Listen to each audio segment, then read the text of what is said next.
जय हिंद स्टूडेंट्स, आपका हार्दिक हार्दिक स्वागत है मेरे study channel education by NP sir में।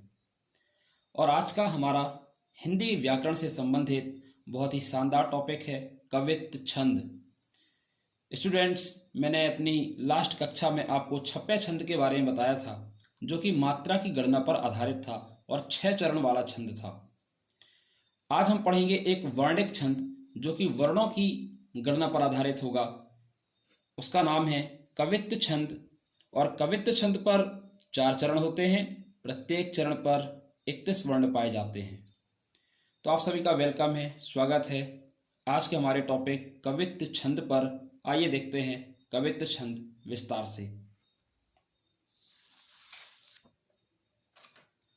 सबसे पहले हम जानेंगे कवित्त छंद की परिभाषा, डेफिनेशन, की पॉइंट क्या होते हैं। कवित्त छंद पढ़ने के लिए हमें किन किन बातों को याद रखना बेहद ज़रूरी है। पहली बात, यह एक वर्णिक छंद है। इसका मतलब यह है कि जब भी हम इस छंद को पढ़ेंगे तो वर्णों पर ध्यान देंगे, ना कि मात्राओं पर। हम जानते हैं कि छंद 2 प्रकार के होते हैं, मात्रिक छंद और वर्णिक छंद। तो जो कवित्त छंद है स्टूडेंट्स, वो एक वर्णिक छंद है जिस पर हम वर्णों की गणना करते हैं। और इस छंद में 4 चरण होते हैं। कल हमने पढ़ा था छप्पे छंद, जो कि मात्राओं की गणना पर आधारित था और उस पर 6 चरण पाए जाते थे। शुरुआती 4 चरण रोला के थे और लास्ट के 2 चरण उल्लाला के थे। आज का हमारा टॉपिक कवित्त छंद। यह एक वर्णिक छंद है। इस पर 4 चरण पाए जाते हैं, 4 चरण होते हैं। प्रत्येक चरण पर 16-15 की यति से कुल मिलाकर के 31 वर्ण होते हैं। यति मतलब जहाँ पर हम रुकते हैं, विराम करते हैं। हर चरण का अंतिम वर्ण गुरु होता है। ये मेरे कीवर्ड्स हैं जो मैंने ये 4 फैक्ट में कवित्त छंद के डेफिनेशन के बारे में, कवित्त छंद की परिभाषा के बारे में मैंने आपको बताया कि कवित्त छंद बोलने के लिए किन किन बातों का होना जरूरी है। तो ये 4 बातें मुख्य रूप से हमें याद रखना है। आइए हम देखते हैं उदाहरण। मैंने उदाहरण लिखा है, कविवर भूषण, जो कि वीर रस के सुप्रसिद्ध कवि हैं। और कविवर भूषण ने छत्रपति शिवाजी की वीरता का वर्णन करते हुए लिखा है। ये पूरा जो पद मैंने लिखा हुआ है, देखिए फ्रेंड्स, 4 चरण कौन कौन से होते हैं। ये पहला चरण है, ये दूसरा चरण है, इसके बाद ये वाला तीसरा चरण है। पहला चरण, दूसरा चरण, तीसरा चरण और इसके बाद ये वाला चौथा चरण। तो मैं पहली लाइन बोल करके बता रहा हूँ।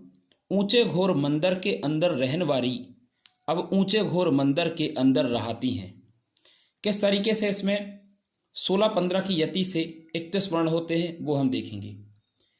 वर्ण देखना हमें, मात्रा नहीं देखना। तो 1, 2, 3, 4, 5, 6, 7, 8, 9, 10, 11, 12, 13, 14, 15, 16। तो यहाँ हमने देखा 16 वर्ण प्रथम चरण की पहली पंक्ति में हमने गिने।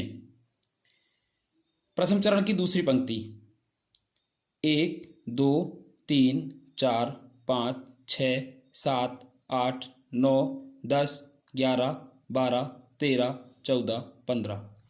इस तरीके से हमने देखा 16 + 15 जो कि टोटल होते हैं 31।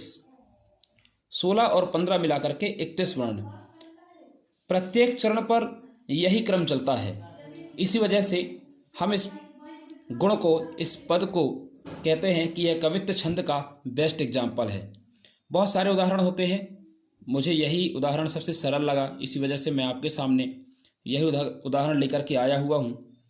तो कवित्त छंद हमें किसी एक चरण में वर्णों की गणना करके और टोटल करके लिखना है कि हाँ, जो हमने परिभाषा में पढ़ा हुआ है वह बिल्कुल सत्य है। तो फ्रेंड्स, इस तरीके से हमने देखा कवित्त छंद।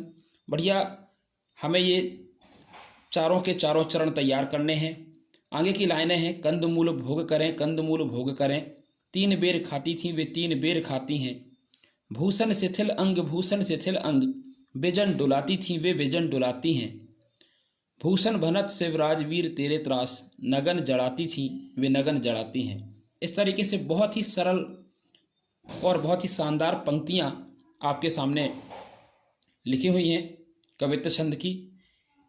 बढ़िया नोट्स में इसकी परिभाषा और उदाहरण शामिल करिए, याद करिए और अपने हिंदी के ज्ञान को बढ़ाइए और अच्छे से अच्छे अंक लेकर के आइए।